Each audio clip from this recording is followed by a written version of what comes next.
Recently on Wild Reborn. Don't forget to like and subscribe. Imagine a sky so filled with birds it rained feathers and droppings for hours. In 1813, ornithologist John James Audubon described flocks of passenger pigeons taking 3 days to pass overhead. Just 100 years later, gone, extinct. Now, science may reverse that.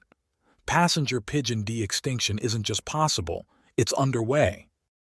At their peak, passenger pigeons numbered over 3 to 5 billion. That's more than the number of chickens in the U.S. today. They didn't just fly, they roared through the sky.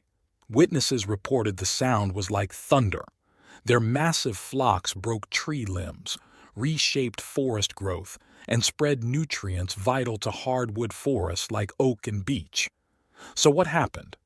Commercial hunters killed them en masse, by the millions per day, using nets, guns, and even explosives. The rise of the railroad and telegraph helped track flocks and deliver fresh kills to urban markets. No laws protected them.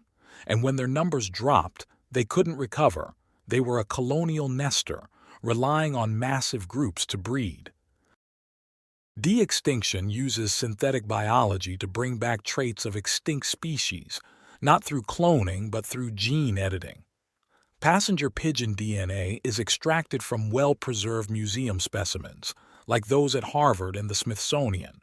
Since full genomes degrade, scientists compare fragments to the genome of the band-tailed pigeon, which shares about 95–98% of its DNA. Using CRISPR-Cas9, key traits like social behavior, body size, and digestive tolerance to acorns are edited into the living bird's genome. Then comes surrogate breeding, placing edited germ cells into chicken embryos, which grow into birds with passenger pigeon traits. It's not just a technical challenge, it's an ecological restoration project. Is this natural selection in reverse, or is it humanity fixing a mistake it made? Let's explore what happens after the bird comes back. Passenger pigeons once shaped a continent. Now, they could shape the future of conservation biology. This isn't about nostalgia. It's about resilience. If we can bring back an extinct species, what else can we restore?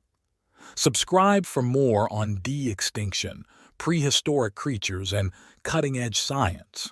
Check out our latest videos, from resurrected rhinos to lab-grown dire wolves. The wild isn't gone. It's just getting started.